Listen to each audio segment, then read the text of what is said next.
Good evening and welcome to TDM Talk Show. I'm your host, Kelsey Wilhelm. Our guest this evening is Professor Priscilla Roberts, an expert in a wide range of areas including Asia-Western relations, modern international diplomacy, foreign policy, and the Cold War. The professor joins us during an interesting evolution of the relationship between the world's superpowers, the United States and China, as well as the ongoing impeachment trial of the former U.S. president. Thank you for being on the show. Great pleasure to be here. Thank you for inviting me. There's the old saying that may we live in interesting times, and it's certainly been very, very interesting times, in particular in terms of the relationship between China and the United States. And we saw a bit of a turn with that, with the election of Joe Biden as the new president. But now Donald Trump is undergoing an impeachment trial. We've gotten into the second day. It's probably going to run into Sunday. Do you think that there's any likelihood that Donald Trump will be impeached? Well, in American politics, 3 or 4 days is still a long time, but I think most of us can count, and it appears that for him to be impeached, 10 or a dozen Republicans would have to have a mass conversion experience. Mm-hmm.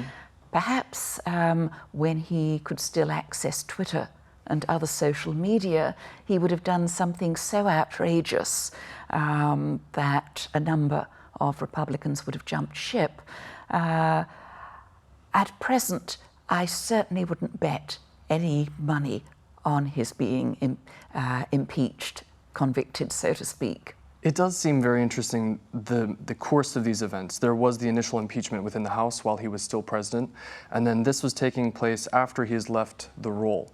And that was part of the initial defense, saying that it was unconstitutional to then impeach a president who's no longer president. Do you think if this had taken place earlier, while he was still president, there would have been more likelihood of it happening? I think if it had happened a year ago, if for some reason he had encouraged a mob to storm the Capitol, that at that point the Republicans might have decided to get rid of him and instead switch to Mike Pence, mm-hmm. Who would at least have been a known and fairly efficient quantity, mm-hmm. as opposed to another year of Trump's unpredictability. But the fact that this occurred just 2 weeks before he was due to leave office has given the Republicans an alibi. Yeah. So I think it would have been very different. He's gone. They don't have to worry about him inciting another mob. Mm-hmm. So it could have been different, but it's very hard to persuade the Republicans to ditch a sitting president. They would have done so if they'd thought they had a better chance of winning the election with Mike Pence, mm-hmm. say a year ago. But all this is obviously just hypotheticals. It seems like, well, you were in the United States in 2016, well, during the election. Yes, in the autumn. What was the feeling like then versus what you think the feeling like was going into this election? At that time, the general assumption was that Trump was going to lose, that Hillary Clinton was going to be the next president, to the point where she had, I think, scheduled her evening party, reception, whatever, election watching time, in a room with a glass ceiling. So at that time, the general assumption was that he would lose. He was a maverick candidate. I think probably even he thought that he would lose. And so I remember that evening watching the election results as they were coming in and thinking, my God, I reckon it's going to be Trump.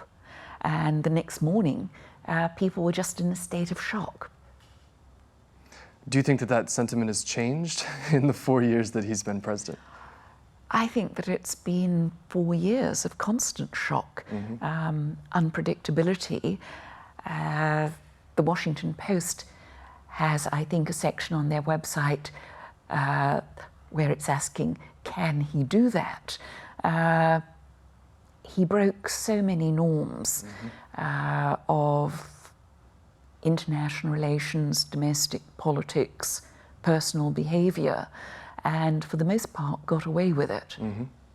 We'll see if, now that he's out of office, in terms of some of the potential criminal cases that they're trying to bring against him, if those can go forward as well.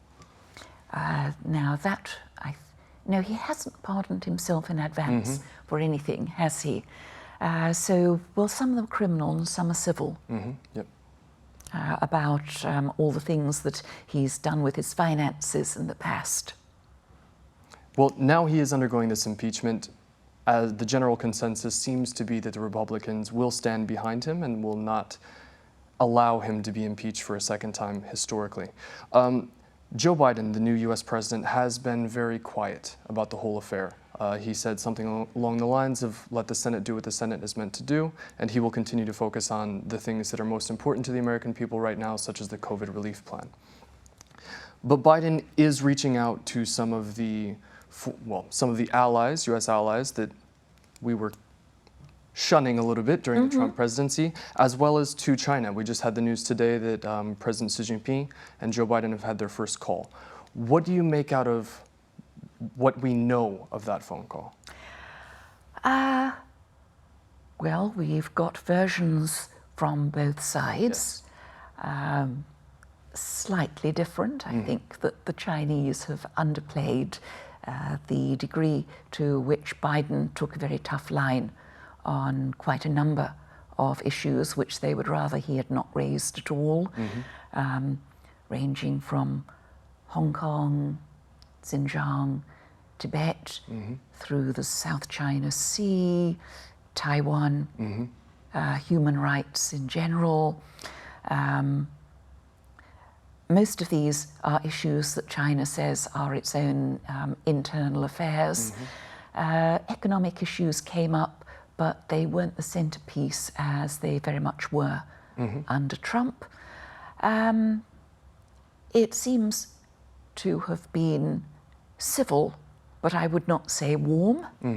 It's also taken 3 weeks for Biden to call at all, whereas he has had large numbers of phone calls with US allies, in part, I think, to mend the fences that have been severely damaged during the Trump administration, and also to try and work out a coordinated strategy on a number of issues, be these COVID-19, China, Russia, Burma,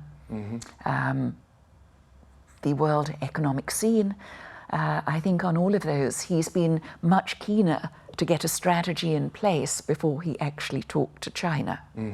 But they had previously said, his administration has said that its relationship with China is one of the most important in terms of what US policy is going to be. Xi Jinping, for his part, according to state media, did say that a China-US confrontation will hurt both sides and the world, and that cooperation is the only choice. Do you think that China is in a position to frame that cooperation? Not that good a position. I think there will have to be cooperation on issues such as COVID-19 and climate change. And in fact, the communities of people working on those issues continue to communicate with each other no matter what. But I was looking at some of the comments by Chinese academics, political commentators, and they were not terribly optimistic about the future of Sino-US relations. I think the best that can be hoped for is correct and polite. They're certainly not going to be very warm, fuzzy, and friendly for the indefinite future, I would say. In terms of economics, also Antony Blinken has said that they were going to continue the policy under the Trump administration. Not only economics, they're choosing to continue their military ties with Taiwan. Taiwan has been very gracious to the support, admiration, and gratitude they expressed today. They've already had their first official US-Taiwan meeting in DC. We've had a fleet go through the Taiwan Strait already. We've had moves by China beforehand. How do you picture that whole situation playing out within the near future? Well, the US is sending very strong messages, the new administration, that they are not going to abandon Taiwan, that Taiwan, if not quite a US ally, is certainly considered to fall within the US, shall we say, security umbrella. Yeah. I think that Xi Jinping has been hoping to scare and intimidate Taiwan into reluctantly accepting the Chinese embrace, and I don't think that's going to happen. And I think events in Hong Kong over what is now the last 18 months pretty well put the kibosh on that. I think I said to you in another forum that Mrs. Carrie Lam has been the greatest benefactor Taiwan ever had. That in a spy novel, which though I'm sure this is not true, she would actually turn out to have been a Taiwan sleeper agent for the past 40 years. That would be an interesting twist. It certainly would. I think it's very unlikely, but if she had been, she could not have done a better job of really scaring Taiwan to embrace policies supporting the current president, who, if you remember 18 months ago, looked as if she was going to lose the elections. So I can't see the US abandoning Taiwan at this stage. I don't suppose that China will give up its ambitions, but I don't think it's going to act on those ambitions. Hong Kong has been a very interesting puzzle piece within all of this, more of a chess piece than a puzzle piece. I mean, both the US and the UK have extended their various options in terms of potential asylum for people in Hong Kong. We have the BNO passport scenario, and then the United States is also seeking to change the refugee status for people from Hong Kong who would like to be seeking asylum in the US. But how important is Hong Kong in terms of the China-US relationship? I think at this point it can cause a lot of trouble. Perhaps that's its main significance, that whereas with Xinjiang and Tibet, most Americans have not been to either. They don't have close ties. There are a great many Americans who have spent time in Hong Kong for one reason or another. Some of my former colleagues at Hong Kong U, for example, who have a strong commitment to Hong Kong. Hong Kong is the home to a large number of US corporate headquarters in Asia. It's got a very influential branch of AmCham. It's got its own branch of the Asia Society. It really has been the gateway between the United States and China, and sometimes the rest of Asia as well. So it's much more significant and much more high profile, high visibility. And the other thing that I would say is that the various Hong Kong protesters, dissidents, call them whatever you wish to, they've got very good relationships with the United States and indeed with other Western countries. They've proved very adept, very skillful at cultivating both the press and the media and the politicians and the general public in getting their story across. Increasingly, they know the international ropes. For example, they're working to get China censured in the International Court of Justice for reasons of genocide. They seem to be very good at playing the international scene, at working politicians throughout the West. China is very heavy-handed. I have to say that China's diplomats do not appear to show the same level of skill. In fact, they repeat ad infinitum the party line or the government line on every issue, rather like the talking clock. They could almost be replaced with robots most of the time, which sounds rather unkind. But just watching the difference is very instructive. You have attractive, articulate, well-turned out, both young, middle-aged to even elderly people on the one side, and you have very pre-programmed bureaucrats who seem to have come out of central casting on the other. A few years ago, people were impressed by the new-style Chinese diplomats. Many of them seem to be hiding in the cupboard at the moment and to have been replaced by rather unconvincing bureaucrats who, they don't speak well, they don't look particularly prepossessing, and they seem just to be repeating the same sentences ad infinitum.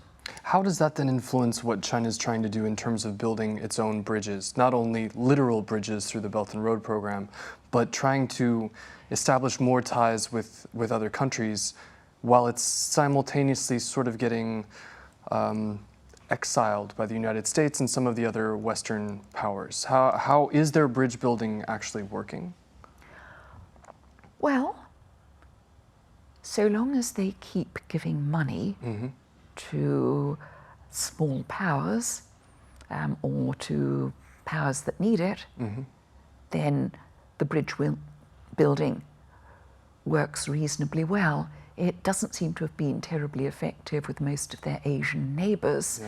Cambodia, yes, because Cambodia wants protection against Vietnam, and possibly now Myanmar. But in many other situations, I think that the recipients take the aid and are very pleased to have it, and possibly put up with the Chinese diplomats. This is the price of doing business with them. But are there any other, is there any other ammunition in China's arsenal aside from the military, aside from its economics? Is there any other thing that it has going for it that will attract these countries to then side up with China? Well, China does also offer scholarships to countries who may have trouble finding places where they can afford to send their students. It does have a long record in Africa in particular of extending aid. How far that has been compromised by COVID-19, I'm not certain. And China has also been able to appeal to Asian and African third world resentment of Western arrogance as well. So there is a certain element of fellow feeling in that. And that's been a very long-term trend in China's foreign policy since at least Bandung in the mid-1950s. What about with what we're seeing right now, this global pandemic which has affected everyone? China has they have not only implemented their own vaccine program, but they've been very visible in sending vaccine doses to numerous countries. The so-called vaccine diplomacy. We had panda diplomacy before, and we have vaccine diplomacy now. Do you think that's going to be effective? It may help to mend some fences, but you should remember that most of these countries blame China in the first place for the pandemic, so they're going to feel that this is the very least that China could do.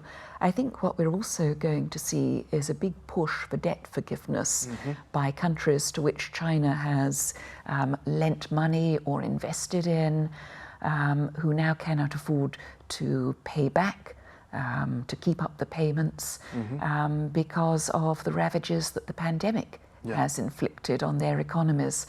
And this, in fact, was a trend that I picked up back in March and April when I was asked to write a report about this, that the various countries that have got debts to China are coming together, and China is facing a debtors coalition. Mm-hmm. And already it's had to, I think a moratorium was negotiated in April or May, until the end of 2020. And I think that the G20 and the IMF and World Bank were insisting that China debt forgiveness, or at least a debt moratorium, must be part of the deal. And China's going to find it much more difficult to deal with countries on an individual basis, which is its preferred modus operandi. They're going to want to strike a deal altogether. Okay, okay. Which may mean writing off a great many of the Belt and Road funds. That would be interesting because it's been such a widely publicized policy, much like the GDP goals are so important for each presidency in terms of proving to the population that you're getting done what you've said you'll get done. Mm-hmm. Do you think that there's a chance the Belt and Road project will sort of fade away altogether? I wouldn't say it would fade away altogether, but I think that it might become a much less prominent program, because there are also pressures on the government to provide assistance at home. And some of my Chinese friends tell me that Belt and Road spending, foreign aid, doesn't have a huge public constituency in China. There are a lot of people who think the money would be better spent at home, thank you very much. Very similar, quite honestly, to US public attitudes towards foreign aid. As we've seen now with the stimulus checks and the measures that they're trying to push through with COVID. It was interesting to see that Joe Biden had recently said that setting up this new China task force, which will involve civilian and military experts, will focus on everything from technology, intelligence, partnerships, and defense relations with China. He said through that task force, that's how we'll meet the China challenge and ensure the American people win the competition of the future. What competition is he referring to? Well, I think it is in part strategic, economic, cultural, soft power. It's a competition to set the norms for the world in all these areas, to be the power that leads the world. Not so much dominates, but leads. Okay. And here I think China has tended to focus on domination rather than leadership, putting a great deal of pressure on other countries to do what China wants, in what seems to me a very ham-fisted manner. Most countries, China included, do not like being told what they're going to do, and the Chinese approach seems to be pretty much, if you don't do what we like, if, for example, you give a Nobel Prize to a Chinese dissident, then we're going to stop buying Norwegian salmon. There are very blatant threats, sticks rather than carrots, and while the Chinese officials are about it, they normally give a lecture on how wonderful Chinese foreign policy is and how these are issues which are entirely internal Chinese matters. Now, they have a long record of also telling other countries what's wrong with their internal policies. So it's not terribly convincing, and it has turned people and politicians in a great many countries against China. Sure, they want to trade with China, but they don't necessarily wish to be told what they may or may not do, who may be given this prize, who may be invited to speak at that forum or the other university. So it's backfired on China quite dramatically in many ways. I think there was an episode 2 or 3 months ago, October the 10th, Taiwan's National Day, when China told India that they should not send greetings to Taiwan for National Day. And so a great many Indian politicians and ordinary people immediately went and sent National Day greetings. Yeah. It's interesting though, because China does have they're attentive to so many little details which might involve dissidents or education or things like that, and choosing to make statements about them. The United States, in its own way, also exerts a lot of very obvious pressure through its military bases, through NATO, through the alliances that it has, and then the demands it makes of those countries. We've seen certain war campaigns that have been very, drone strikes that have been very obvious examples of that. Looking at that, do you think that there's going to be any shift away from the United States towards other powers? We see that Russia is going through its own problems with Navalny, and there's been some dissent there in terms of that. But do you think that there's going to be some sort of other emerging power that will then be able to check both the United States and China? Well, it would have to be both large and rich. At one point, there was some hope that the EU might play that role. Yeah. The EU could be something of a counterbalance, and it does have NATO. But of course, one thing about NATO is that most of the EU countries were doing little to hide their delight that Biden had won and that the United States was going to be part of the NATO alliance again.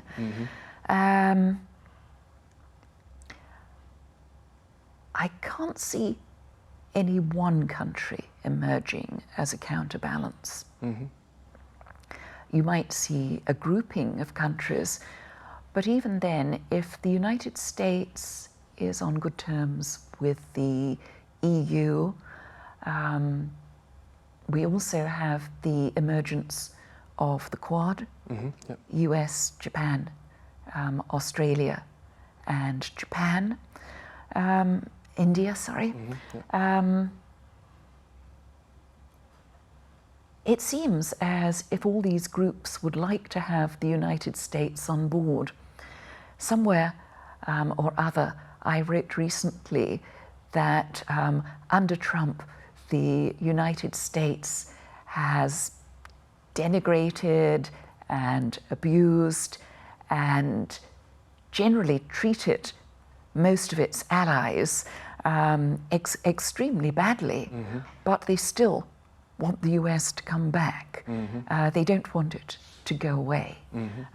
They're delighted to be able to be mending fences with Biden, and he has, of course, reached out very quickly to all those powers. On his first day in office, back in the Paris Climate Agreement, the US is back in the World Health Organization, the UN Human Rights Council, and is being welcomed back by many of the countries you might think are potential rivals, not least because, as in the Cold War, which has been described as an empire by invitation, at least in Europe, the European powers were very, very keen, first of all, to have the Marshall Plan, and then to get the United States involved in NATO, the security alliance, and then to have the United States commit substantial troops, not just a token force, to NATO. Not necessarily because they always identified 100% with the United States, but because they felt that the Soviet alternative was very much worse. You might have thought that during the Trump administration, China had a wonderful opportunity to burnish its ties with many other powers in the region and beyond. But it is the Asian allies of the United States, or even quasi-allies, who are very keen for the United States to remain very much a presence in the Asia-Pacific region, just as the European powers are very keen to keep the NATO alliance going. You had mentioned specifically the Cold War, and I wish we had so much more time to be able to go into your studies and everything on it. But we had 4 years of a lot of indecision, of a lot of potential problems which could escalate into military conflicts. Now we see that some of the attacks which are being done are much more cyber-oriented, or if you listen to the conspiracy theories, biological-oriented. What do you think about the possibility of the world reaching a point where it would devolve into another Cold War? And would it only be pitting, let's say, the West against Russia?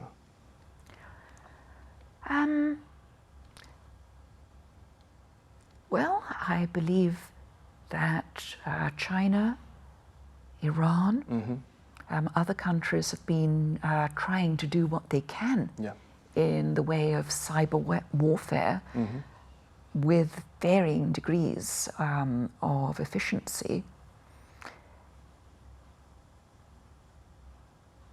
I don't think it would just be the West against Russia. This is clearly one of those areas where every country is going to try and improve its cyber capabilities, and also its ability to withstand a cyber attack from other countries. One of the suggestions has been that China might launch a cyber attack against Taiwan's banking facilities, for example, or against its power plants. So I don't think that this would just be a Russia-West area of competition or even aggression. I think that every country that can manage to get its hands on cyber capabilities and has the hackers to work them is going to be trying to upgrade those capabilities. A global free-for-all. Pretty much, yes. That is a terrifying thought. Well, I'm sorry, but it does seem to me illogical. Well, we are coming off of 4 years of what was oftentimes very, very illogical. Unfortunately, we're running a little bit low on time. I wanted to ask you one more thing. In terms of your time here in Macau, what have you felt about the overall sentiment towards the United States within Macau?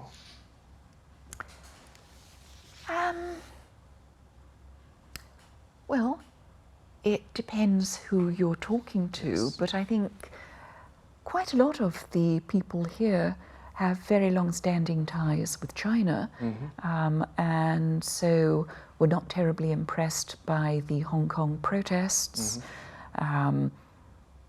I've heard quite a lot of people in the foreign, particularly the Portuguese, but not entirely the Portuguese community, saying that of course the United States is behind the protests in Hong Kong. I happen to think that's not really true. I was told that Hong Kong students and young people couldn't possibly organize these kinds of protests. Having taught Hong Kong students for 30 years and knowing how they love having student societies and organizing things, I assure you that they can organize all sorts of events, probably much better than their teachers can, quite honestly. We used to hand over most of Open Day to them to run. My own feeling is that many people in Macau would like to see good Sino-US relations, would prefer not to have to choose between one or the other. Yeah. It seems like being the, let's say, the good brother, the good SAR, we're in a better standing to be able to support both sides and not be seen as being contentious for that. Probably, yes. Professor, unfortunately, our time is drawn to a close. Thank you so much for being on the show. I have so many more things I would like to talk to you about, but we'll have to do it again sometime soon. Okay, sounds good. All right, thank you. That's all for this week. Due to the Lunar New Year holidays, TDM Talk Show will only return on February 25th. The team here wishes you a very happy Year of the Ox. Good night.